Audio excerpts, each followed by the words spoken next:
నమస్తే, welcome to I news. ప్రపంచ రాజకీయాల్లో అంతర్జాతీయ సంబంధాల్లో ప్రతి అడుగు, ప్రతి కూటమి వెనుక వ్యూహాలు ఉంటాయి. అమెరికా ఆధిపత్యాన్ని సమతుల్యం చేయడానికి, ఆసియా ప్రయోజనాలను బలోపేతం చేయడానికి సరికొత్త సమీకరణాలు తెరపైకి వస్తున్నాయా? ముఖ్యంగా రష్యా, ఇండియా, చైనా అంటే ఆర్ఐసి కూటమి పునరుద్ధరణ గురించి ఇప్పుడు విస్తృతంగా చర్చ జరుగుతోంది. ఇది అమెరికాకు ఒక బలమైన చెక్ పెట్టే ప్రయత్నమా?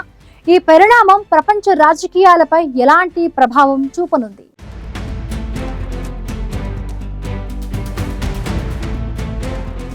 ఇటీవల రష్యా విదేశాంగ మంత్రి సెర్గీ లావ్రోవ్ చేసిన ప్రకటన అంతర్జాతీయ రాజకీయ వర్గాల్లో తీవ్ర చర్చకు దారితీసింది. ఆయన ఆర్ఐసి, రష్యా, ఇండియా, చైనా త్రయాన్ని పునరుద్ధరించడంపై తన ఆసక్తిని స్పష్టంగా వ్యక్తం చేశారు. గతంలో కూడా ఈ కూటమి చర్చలో ఉన్నప్పటికీ ఇప్పుడు దీనికి మరింత ప్రాధాన్యత లభిస్తోంది.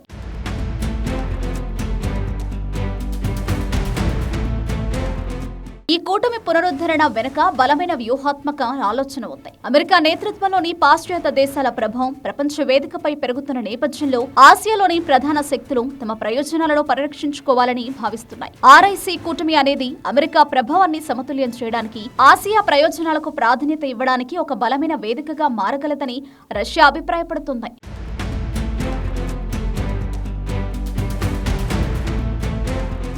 ముఖ్యంగా క్వాడ్ కూటమికి, అంటే అమెరికా, ఆస్ట్రేలియా, జపాన్, భారతదేశం భాగస్వామ్యంతో ఏర్పడిన కూటమికి ప్రతిగా ఆర్ఐసి నిలుస్తుందా అనే ప్రశ్నలు తలెత్తుతున్నాయి. క్వాడ్ ప్రధానంగా ఇండో పెసిఫిక్ ప్రాంతంలో చైనా ప్రభావాన్ని అడ్డుకోవడమే లక్ష్యంగా పెట్టుకుంది. అయితే ఆర్ఐసి కూటమి కనుక బలోపేతమైతే అది మల్టీపోలార్ వరల్డ్ సృష్టించడంలో కీలక పాత్ర పోషించగలదు.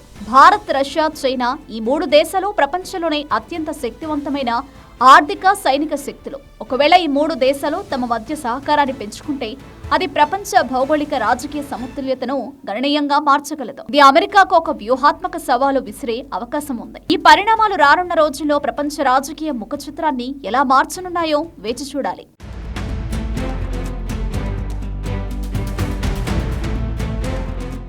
ఆర్ఐసి కూటమి పునరుద్ధరణ కేవలం ఒక సూచన మాత్రమే కావచ్చు, కానీ ఇది ప్రపంచ రాజకీయాల్లో కీలకమైన మార్పులకు దారితీయగల ఒక ముఖ్యమైన పరిణామం. అమెరికాకు ఒక చెక్ పెట్టేందుకు ఈ మూడు దేశాలు చేతులు కలపడం అంతర్జాతీయ సంబంధాల్లో ఒక కొత్త శకాన్ని ప్రారంభించగలదా?